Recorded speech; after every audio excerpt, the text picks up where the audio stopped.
Olá, boa noite, Igreja Batista da Fé, boa noite, meus queridos alunos. É com muita alegria que eu estou aqui novamente para darmos sequência aos nossos estudos das doutrinas essenciais da fé cristã. Estou muito feliz, mas ao mesmo tempo com muita saudade dos irmãos. Nossa, eu estou com muita saudade, vocês não têm noção. Não vejo a hora disso tudo acabar logo, né? Nós temos essa esperança de que em breve podemos estar juntos, né? E se é grande essa esperança, imagina a esperança que devemos ter em estar com Cristo, onde estaremos juntos para sempre e com Cristo, né? Será ainda muito melhor do que essa expectativa que acreditamos que será cumprida em breve quando acabar a quarentena. E é sobre esperança que nós continuaremos a falar, porque lembra que eu falei para os irmãos que escatologia é essencialmente sobre esperança, esperança a respeito do futuro, onde as promessas serão a realidade, né? Então, hoje nós iremos para a nossa terceira aula dentro do bloco da doutrina da restauração, né? Sobre o fim dos tempos. E hoje nós falaremos a respeito da grande tribulação e do arrebatamento, né? Nós passamos por duas aulas onde eu tratei a respeito das dificuldades com o assunto, né? Vimos o quanto nós precisamos ser humildes com esse assunto. Vimos também o quanto nós precisamos levar em consideração os nossos irmãos que pensam diferente de nós, né? De que não é um assunto fácil, né? E que tem muitas implicações em relação à nossa interpretação bíblica, né? E como a maneira como a linha que a gente segue, né? Então, na nossa introdução, eu vou passar para os irmãos, fazer essa observação e passar para os irmãos o que nós iremos trabalhar, né? Infelizmente, assim como todas as outras aulas, eu não vou conseguir trabalhar todos os textos e todos os detalhes do assunto, principalmente se tratando de videoaula, isso fica até mesmo mais difícil, né? Porque é um assunto que vão gerando muitas dúvidas no meio do caminho, então a gente vai precisar tirar essas dúvidas de uma outra maneira, né? Então eu vou deixar lá o nosso grupo de WhatsApp aberto para os irmãos irem enviando as suas dúvidas. Mas assim como eu disse de início, a maneira como as tradições interpretativas elas moldam a maneira como a gente se aproxima do texto dos assuntos. Então, quem está certo, quem está errado? Como eu disse, é impossível estar todo mundo certo, mas porque a verdade é uma só. Mas é bem possível que estejam todo mundo errado, porque o assunto é difícil, né? Nós vamos tratar textos aqui que aparentemente nos dão algumas certezas, né? Então, para você ter uma boa escatologia, a qualidade do seu posicionamento vai depender do quanto você considera as outras, as outras linhas de pensamento, né? E quanto você considera o quanto o seu contexto interfere, né? E você analisar, você fazer essas considerações. Então, uma pessoa que me diz que ela entende de escatologia, eu não vou confiar nela por conta dela ser pré-milenista, ou ela ser pós-milenista, ou ela será milenista, ou ela ser pré-milenista histórica, não. Eu vou poder dizer que uma pessoa realmente entende de escatologia quando ela realmente analisou, pelo menos basicamente, os pontos que divergem dela e tomou uma posição honesta, com entendimento e com humildade, né? Então nós precisamos fazer essa análise, né? Porque a gente tem que ser honesto com os nossos irmãos, né? Então, o pré-milenismo, pré-tribulacional, que é o que a gente acredita, que eu vou estar focando com os irmãos, é o que nós acreditamos, é o que nós chegamos a essa certeza, entendeu? Mas isso não quer dizer que nós somos melhores ou que nós somos mais sabidos ou que nós somos mais bíblicos que os nossos irmãos que pensam diferente, tá bom? Então nessa aula nós vamos trabalhar o que? O que é a grande tribulação, né?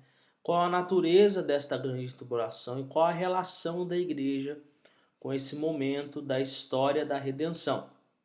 Então, a princípio, o que é a grande tribulação, né? O que seria então esse termo, grande tribulação? É um período de sofrimento e despejamento da ira de Deus sobre o mundo durante 7 anos, precedendo e dando abertura à volta de Cristo.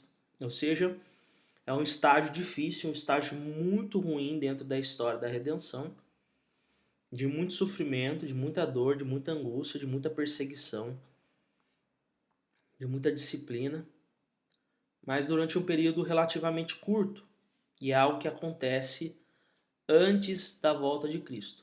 Quanto a ele ter 7 anos, é algo que há muitas divergências, né?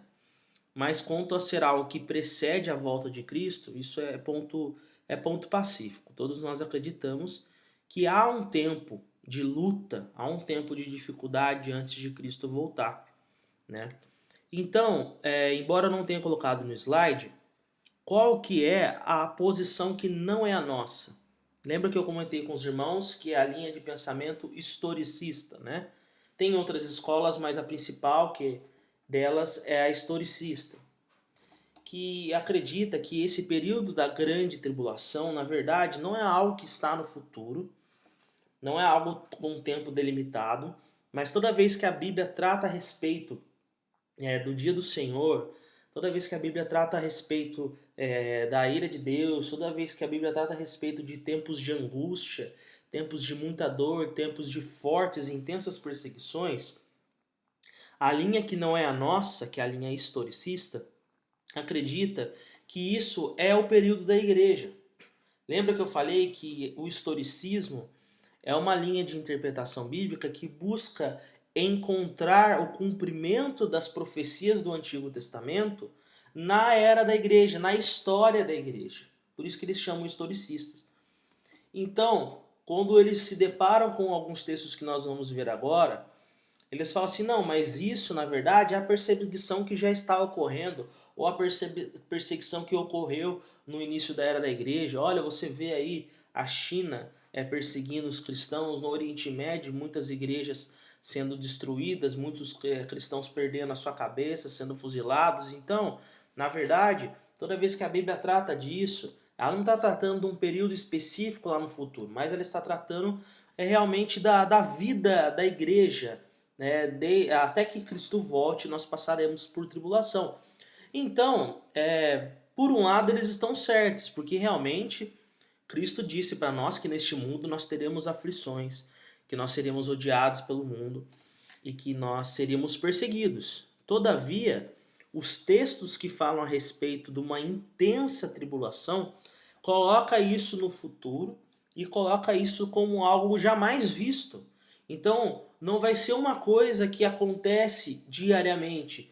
Não são coisas ordinárias, são coisas extraordinárias. São coisas que fogem do comum, são coisas jamais vistas, entendeu? Então, por mais que nós tenhamos tido na história da igreja muitas perseguições terríveis e cruéis, né? Nós precisamos compreender, dentro da nossa linha, que é a futurista, que esse termo grande tribulação trata-se de um período no futuro que ainda não se cumpriu, diferente dos nossos irmãos historicistas. Então, quais são os textos principais a respeito da grande tribulação?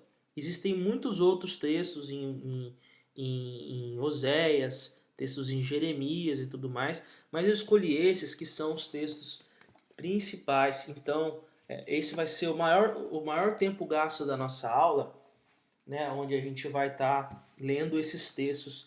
Eu vou tentar explicar eles na medida do possível, tá bom? E que Deus nos ajude, porque são textos difíceis. Inclusive, esse de Daniel 9 é um dos textos mais difíceis, uma das profecias mais complexas da Bíblia. E eu estou com muito temor diante do Senhor agora para ensinar esse texto para vocês.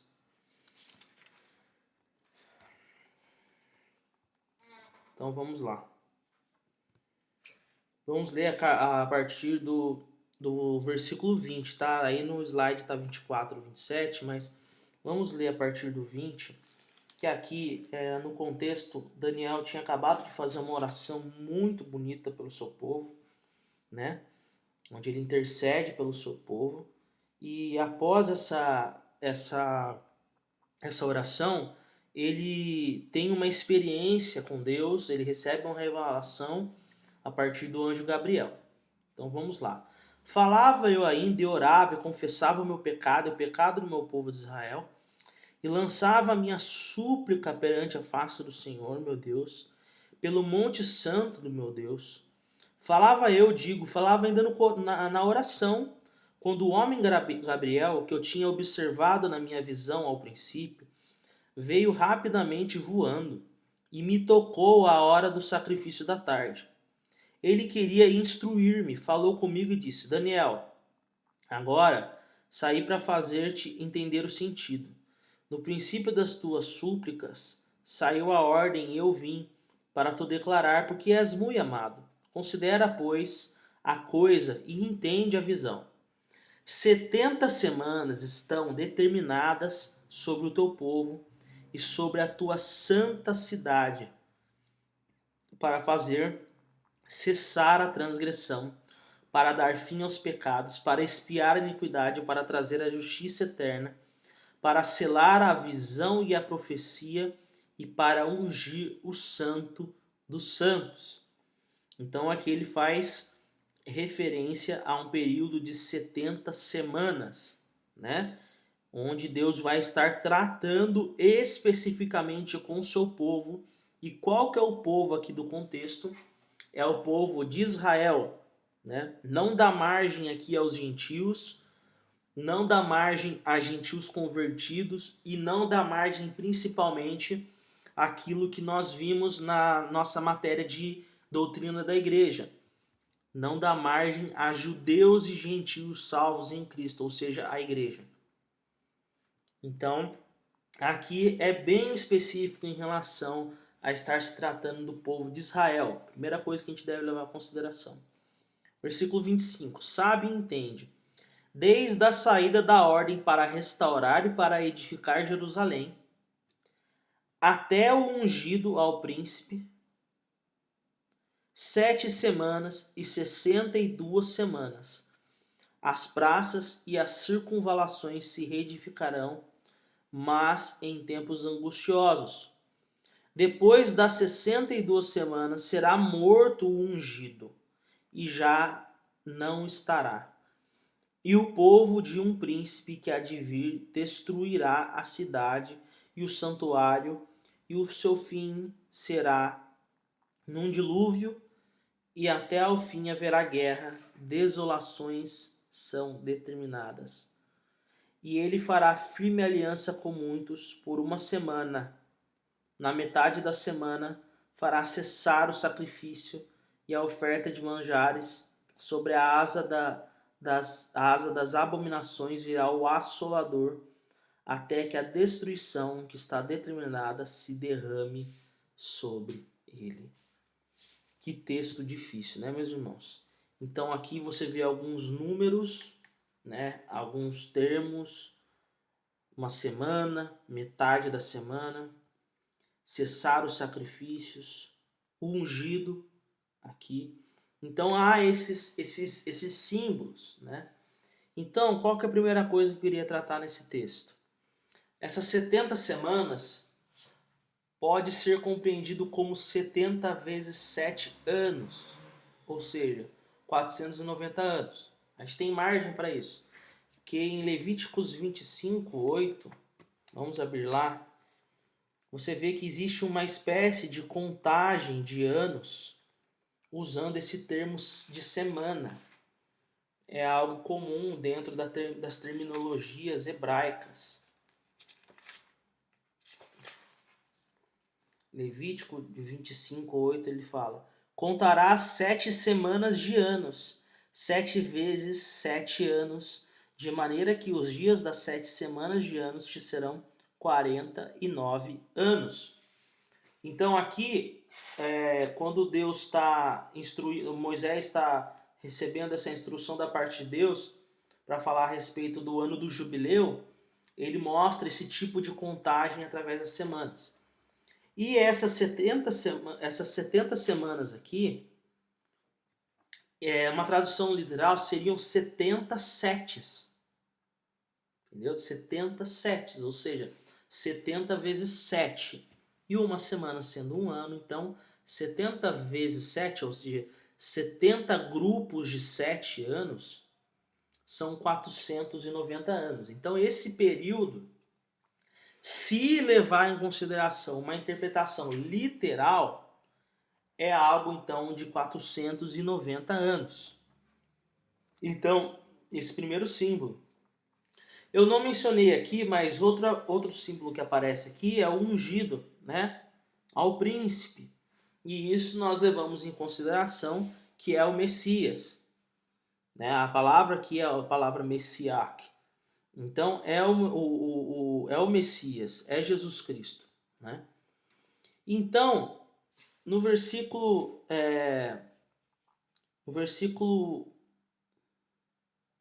25, ele fala: Sabe, entende, desde a saída da ordem para restaurar e para edificar Jerusalém, até o ungido ao príncipe, 7 semanas e 62 semanas.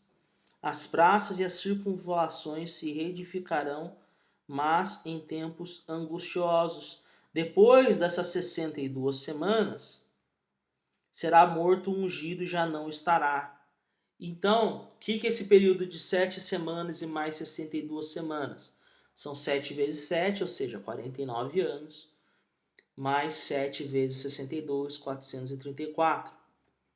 Ou seja, 483 anos. Então, essa profecia nos ensina, se tratada de uma maneira literal, que da reedificação de Jerusalém. Por quê? Porque o povo tinha sido levado para o cativeiro e Jerusalém tinha sido o quê? Destruída. Aí depois dos 70 anos do cativeiro, o povo volta para Jerusalém, né? O povo volta do cativeiro e é publicado um edito. Você vê isso na história de Esdras e de Neemias. Um edito para que o povo volte e que o povo reconstrua o templo, os muros da cidade e o templo também, né? É uma história muito bonita. Se os irmãos já forem de algum tempo de igreja, já tenham lido isso, os irmãos vão saber. Então, nessa profecia, ensina que da reconstrução do templo até a morte do Messias são 483 anos. Mas o período total não era de 490? Então a gente encontra o quê? Que restam 7 anos aqui. Resta uma semana. Uma semana resta. Então, no versículo 27 você encontra uma luz. O que a gente faz então com essas 7 semanas, né? Ele fará aliança com muitos. E por uma semana, na metade da semana, fará cessar o sacrifício e a oferta dos manjares. Sobre a asa das abominações virá o assolador, até que a destruição que está terminada se derrame sobre ele. Então perceba então que há essa semana que vai acontecer no futuro, onde esse assolador fará então aqui esse pacto depois da metade da semana, ou seja, 3 anos e meio.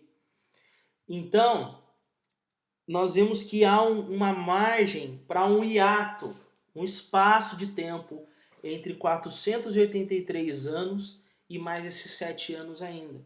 É algo que é colocado para o futuro. Então, esses 483 anos se cumpriram desde algum dos decretos para a reconstrução de Jerusalém. Então, seguindo numa interpretação literal e futurista, considerações futuristas, nós devemos considerar alguma dessas 3 datas. A data mais provável seja essa última, que é um segundo decreto de Artaxerxes em Neemias, 445 a.C. Mais 33 anos, que foi a idade que provavelmente Cristo morreu. Quanto que dá? 445 mais 33 dá 478. Ainda não fecha, mas nós sabemos que existem alguns historiadores dizem que há uma defasagem na contagem dos anos aí entre 3 a 7 anos, e há também não temos muita certeza quanto à verdadeira idade com que Cristo veio a falecer. Então é muito difícil a gente achar nenhuma data aqui vai bater com 483 anos certinhos. Alguns estudiosos conseguem, alguns historiadores conseguem, mas é uma análise muito minuciosa da história. Eu não tenho nem condição técnica de trazer isso para os irmãos, mas eu sei que é escolhido alguma dessas três datas para que se chegue nos 483 anos mais 7. Então restam essas 7 semanas, ou seja, quando Cristo volta, completa essas 62 semanas, e resta mais 7, cujo texto de Daniel e Apocalipse 3 apoiam a literalidade desse período, bem como a sua divisão de 3 anos e meio mais 3 anos e meio. Então, vamos para Apocalipse 13 agora. Apocalipse 13. Texto difícil também. Texto cheio de símbolos. Livro de Apocalipse é um livro de símbolos, né? Mas ele dá um número aqui em Apocalipse 3 muito, muito nítido.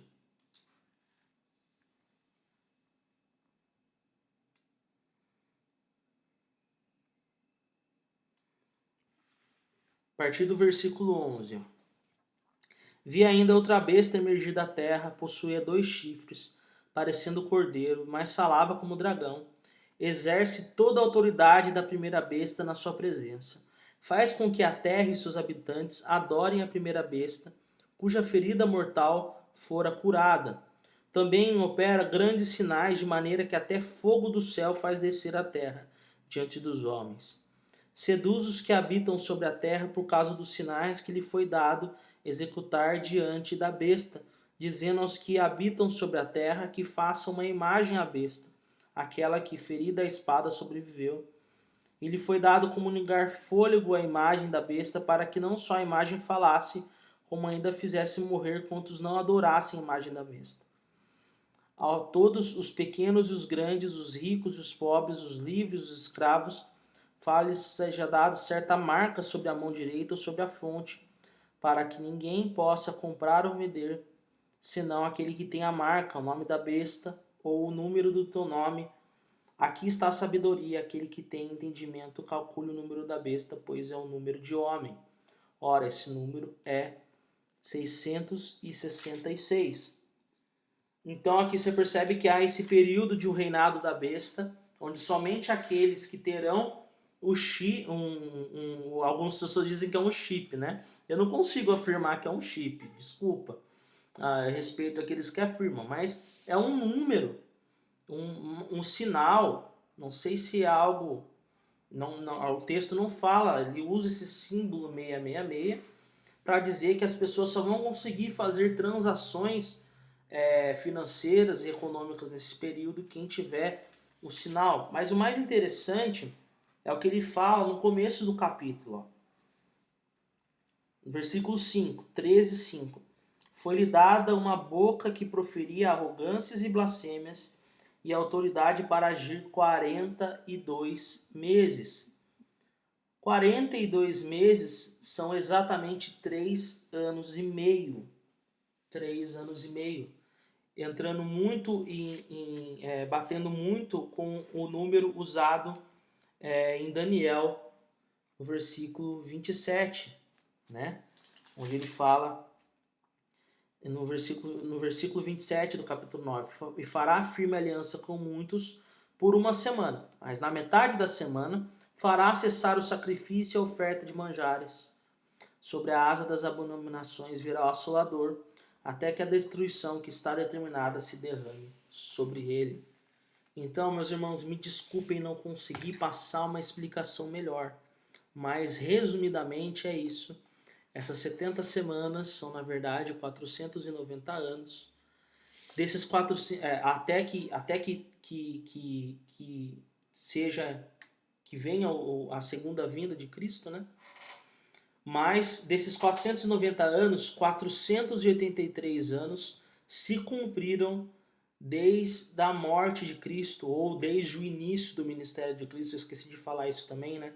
Que não é necessariamente a idade com que Cristo morreu, mas talvez a idade em que ele começa o seu ministério após o batismo. Há muito debate em torno disso daí. Então, desses 490, 483 anos restaram, se cumpriram, restando 7. E esses 7 anos, essas 7 semanas de Daniel, que tem essa divisão de 3 anos e meio mais 3 anos e meio, seria então esse período da grande tribulação. Então, eu sei que não ficou claro, mas porque é difícil mesmo. Mas vamos agora para Mateus, um texto que já não parece ser tão difícil, né? Como que será isso, né? Então, Mateus 24.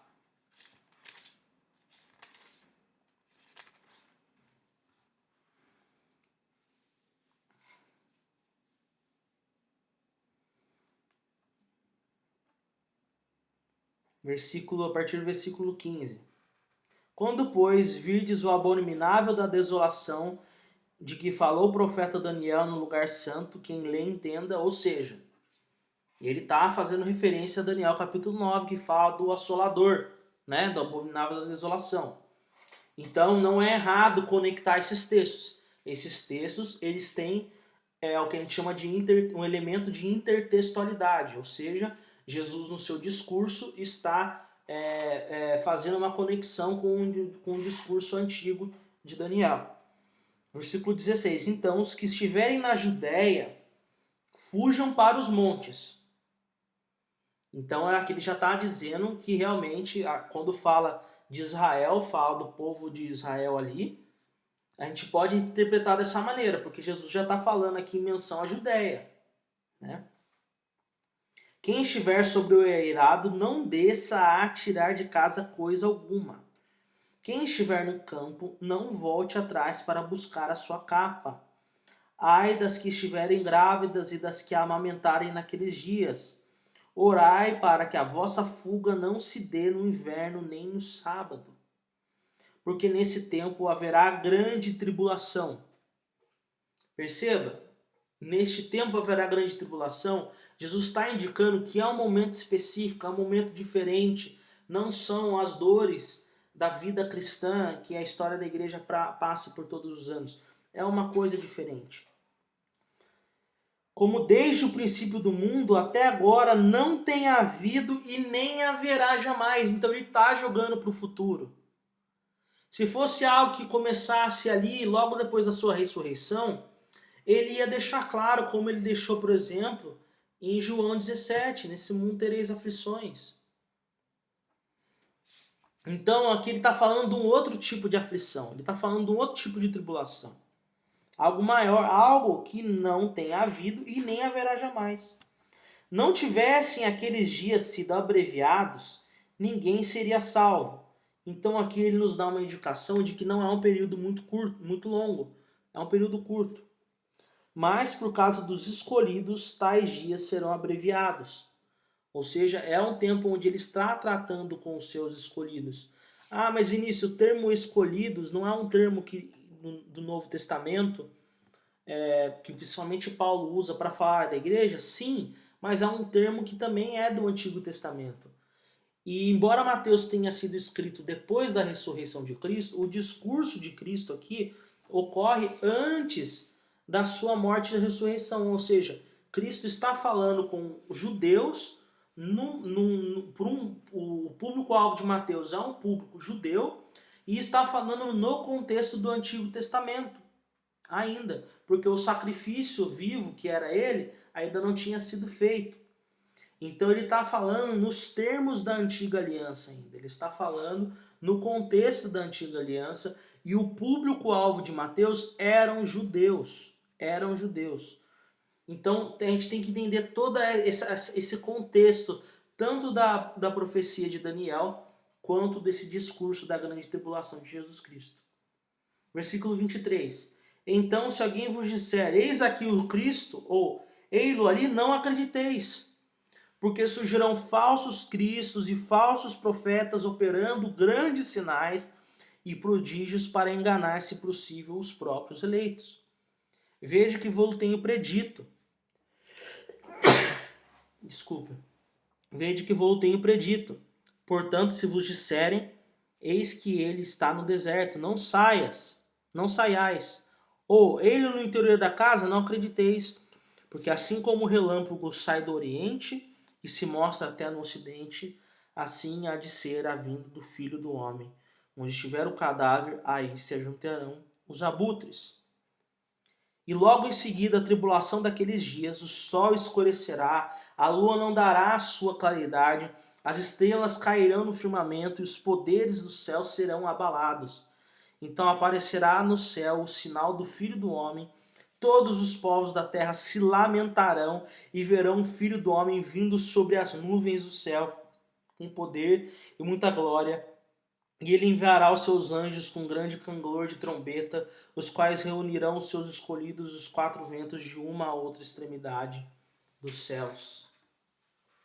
Então perceba ali que quando acaba a tribulação, é quando Cristo realmente aparece de uma maneira visível e volta com os seus anjos e com os seus escolhidos. Então percebam isso. A tribulação precede a segunda vinda de Cristo. Deixando bem claro que há então um elemento aqui, que é o abominável da desolação, o anticristo, falsos profetas.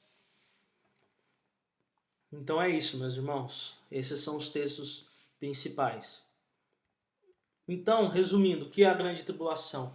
É um período de sofrimento e despejamento da ira de Deus sobre o mundo, precedendo e dando abertura à volta de Cristo, onde sob o reinado do anticristo haverão 3 anos e meio de paz e 3 anos e meio de intensa perseguição contra os convertidos a Cristo neste período, até que Cristo venha e instaure o seu reino milenar.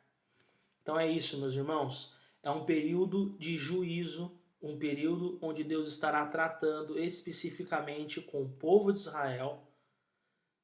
Ele vai estar depurando, vai estar tratando as iniquidades. Nós vamos voltar ali para Daniel, no capítulo 9,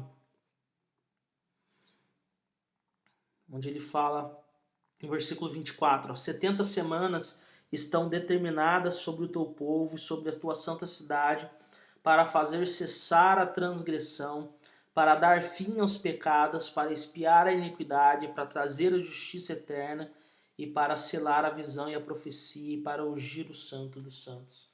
Então é um período de tratamento, é um período específico para Israel. Então, fica a pergunta, se eu conseguir convencer os irmãos, né, de que realmente a grande tribulação é sobre isso. Fica a pergunta, onde está a igreja nesse período? Onde está a igreja nesse período? Qual a relação que a igreja tem nesse período? Muitos defendem que como eu disse no início, essa é a tribulação, a nossa vida comum, é as perseguições que a igreja tem sofrido desde o seu surgimento em Pentecostes, né, desde ali da morte de Estevão até os dias de hoje. Muito sangue realmente foi derramado, muitos mártires, mas perceba que se nós interpretarmos de uma maneira mais literal esses textos, nós somos levados a compreender que há algo no futuro e há algo de 7 anos. Mas onde estará a igreja nesse período? Então é o próximo tema nosso, a igreja, a tribulação e o arrebatamento. Então, irmãos, devido ao contexto judaico das profecias da grande tribulação, somado a algumas implicações teológicas e 2 textos específicos do apóstolo Paulo, nós somos levados então a compreender que a igreja será livrada deste período, tendo um encontro prévio com Cristo para retornar junto com ele para a instauração do milênio. Então, foi o que eu falei, esses textos são muito judaicos, nós temos algumas implicações teológicas, temos 2 textos paulinos muito fortes que nos levam a entender que a igreja não vai passar por isso. Se nós tivermos que passar por isso, irmãos, nós vamos passar. Se nós não passarmos, a geração que estiver viva e salva vai passar. e vai suportar, e Deus vai livrar. Mas nós somos levados a entender que nós não iremos passar por isso, por essa grande tribulação. Que nós passamos por tribulações, nós já estamos passando. Isso é nítido, isso é claro como um cristal. Mas essa grande tribulação, nós somos levados a entender então que a igreja não participa. E qual que são a primeira implicação teológica? Que a igreja é um grupo de pessoas redimidas em Cristo. E Cristo recebeu a ira de Deus em nosso favor, não fazendo sentido que a igreja seja castigada pela ira de Deus. Se há um período de juízo e Jesus Cristo já morreu pelos nossos pecados, não tem por que nós recebermos esse tipo de tratamento. E quais os textos que eu acredito que nos ensinam isso, né? Porque não basta apenas ter uma implicação teológica. A implicação teológica tem que ser bíblica, né? Então, em 1 Tessalonicenses 5:9, nós aprendemos o seguinte: porque Deus não nos destinou para a ira, mas para alcançar a salvação mediante nosso Senhor Jesus Cristo. Então, Deus não nos destinou para a ira. Se a grande tribulação é um momento da ira de Deus, Deus não nos destinou para isso. Esse versículo é bem claro. Não foi para a ira de Deus que nós somos destinados. E tem outro versículo um pouco mais claro em Apocalipse capítulo 3, onde está falando da igreja de Filadélfia. 3:10. Porque guardaste a palavra da minha perseverança, também eu te guardarei na hora da provação que há de vir sobre o mundo inteiro, para experimentar os que habitam sobre a terra. Então vai haver uma provação sobre o mundo inteiro, mas Deus vai guardar a igreja da hora da salvação, né? Alguns argumentam que esse versículo ele é específico para a igreja em Filadélfia, mas não tem por que ele tratar a igreja de Filadélfia diferente das outras igrejas. Toda a igreja, todos os crentes fiéis podem compreender essa promessa para si, né? Se você realmente é um crente fiel ao Senhor, você realmente é um salvo por Ele, você faz parte do corpo de Cristo, e aqui Ele promete que Ele vai guardar da hora da provação que há de vir. Ele não vai guardar na aprovação. Aqueles que defendem o pós-tribulacionismo, né? Ou seja, a opinião contrastante de que Jesus Cristo volta, de que o arrebatamento é após a tribulação, porque a igreja passa para a tribulação, me desculpem, mas nesse versículo teria que estar escrito que ele guardaria na hora da provação. Ou seja, seria uma espécie de uma preservação especial que Deus faz com a sua igreja nesse momento em que ela está passando pela aprovação. Mas não é sobre isso que ele está falando. Ele está falando que vai guardar ele vai retirar. É para pôr para fora de. A preposição aqui usada é a preposição ek ou ex, que significa de tirar fora de. E da hora da provação que há de vir, ou seja, não é das provações do dia a dia. Isso nós já temos essa promessa de que Cristo cuidará de nós. Aqui é desse momento específico da grande tribulação. Então, se nós não somos destinados para a ira e temos essa promessa em Apocalipse 3, de que a igreja de Cristo será livrada será guardada da hora da provação que há de vir sobre o mundo para experimentar o mundo, logo nós não participaremos desse momento. Mas ainda, Vinícius, ainda é muito pouco, ainda não tá ainda muito bem montada essa doutrina. Então, nós vamos agora para os textos paulinos, que são mais claros ainda. Voltando para Tessalonicenses 4, que é o principal texto do arrebatamento. 4, do 14 ao 18. Pois, se cremos que Jesus morreu e ressuscitou, assim também Deus, mediante Jesus, trará em sua companhia os que dormem. Então, aqueles que morreram serão ressuscitados por Cristo, né? Ora, ainda vos declaramos por palavra do Senhor isso: nós, os vivos, os que ficarmos até a vinda do Senhor, de modo algum precederemos os que dormem. Ou seja, aqueles que dormem, aqueles que já morreram, eles irão subir primeiro, né? Porquanto o Senhor mesmo, dada a sua palavra de ordem, ouvindo a voz do arcanjo, ressoar a trombeta de Deus, descerá dos céus, e os mortos em Cristo ressuscitarão primeiro. Depois nós, os vivos, os que ficarmos, seremos arrebatados juntamente com eles entre as nuvens, para o encontro do Senhor nos ares, e assim estaremos para sempre com o Senhor. Consolai-vos, pois, uns aos outros com estas palavras. Aqui Paulo usa a doutrina do arrebatamento para consolar os irmãos a respeito daqueles que morreram antes da vinda de Cristo e para consolá-los a respeito do que acontecerá com eles caso Jesus volte e eles estejam vivos, e o que acontecerá com todos, tanto os que morreram quanto os que estiverem vivos, para sempre estarão com Cristo. Então o arrebatamento é a respeito desse encontro de Jesus Cristo nos ares. Esse é um dos calcanhares de Aquiles do dispensacionalismo, porque aqui o historicista, o amilenista, o pós-milenista, seja lá aquele que se opõe à nossa doutrina, ele vai dizer, então vocês defendem que haverá duas vindas de Cristo, duas segundas vindas, né? Assim, não, aqui o texto fala que Jesus vem e se encontra conosco nos ares, não é quando ele pisa no Monte das Oliveiras. Não é o momento em que Cristo vem e instaura o seu reino milenar ou estado eterno, que seja. Aqui é o momento onde Cristo recolhe a sua noiva, onde acontecem as bodas do Cordeiro.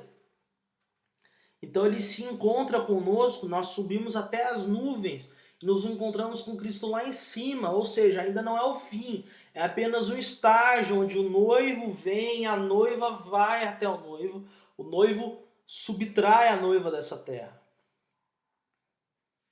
Uma maneira sobrenatural. Então aqui não é uma segunda vinda, aqui é um estágio da segunda vinda. Porque o texto deixa bem claro onde acontece. Me parece, pode ser que eu esteja indo longe demais aqui, mas me parece que Paulo está querendo deixar bem claro assim, olha, não estou falando que a segunda vinda vai acontecer duas vezes. Porque eu vou deixar bem claro que isso acontecerá nas nuvens, isso acontecerá nos ares. Não é o momento onde Cristo volta e pisa no Monte das Oliveiras. Não é o momento ainda da instauração do seu reino. É apenas um estágio. E aqui, perceba, meus irmãos, que quando isso acontece, nós já estamos para sempre com Cristo. Não tem mais tribulação, não tem mais dor, não tem mais angústia. Então o arrebatamento vem para encerrar esse período nosso aqui na Terra. E outro texto forte também é o 1 Coríntios.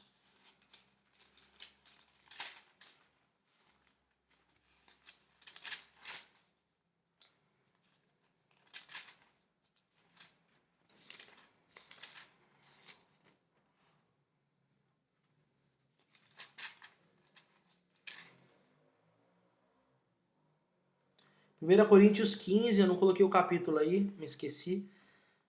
Mas é 1 Coríntios capítulo 15, do 51 ao 53. 15, 51, 53. Eis que vos digo um mistério, nem todos dormiremos, mas transformados seremos todos, num momento, num abrir e fechar de olhos, ao ressoar da última trombeta, a trombeta soará, os mortos ressuscitarão incorruptíveis e nós seremos transformados.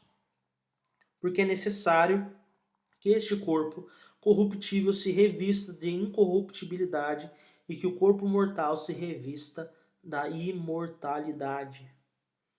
Então perceba, esse texto também indica uma transformação súbita da matéria do nosso corpo, de uma matéria corruptível para uma incorruptível, de uma matéria mortal para uma imortal, vindo em harmonia com 1 Tessalonicenses 4 que nós acabamos de ver.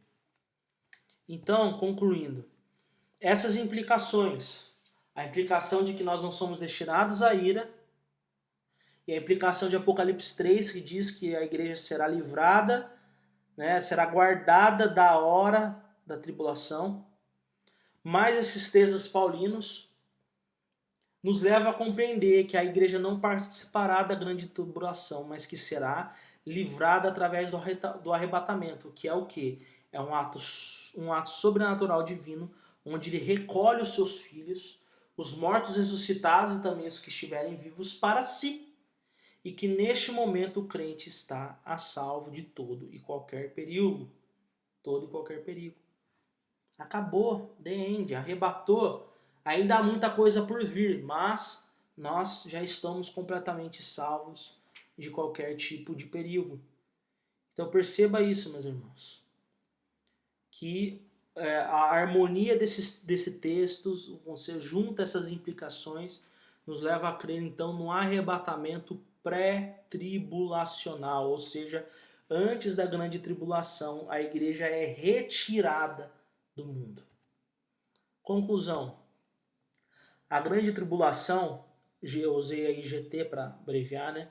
A grande tribulação é um período de sofrimento, despejamento da ira de Deus sobre o mundo durante 7 anos, precedendo e dando abertura à volta de Cristo. Porém, antes desse período, a igreja será levada até Cristo nos ares de maneira sobrenatural, escapando desse período onde Deus estará tratando mais especificamente com os judeus e muitos deles irão se converter neste período. E após isso, Cristo volta e instaura o seu reino milenar. Aí eu preparei aqui o que a gente chama de timeline, né? A linha do tempo, já com os acontecimentos que nós trataremos nas próximas aulas. Então, tudo começa com a primeira vinda de Cristo, né?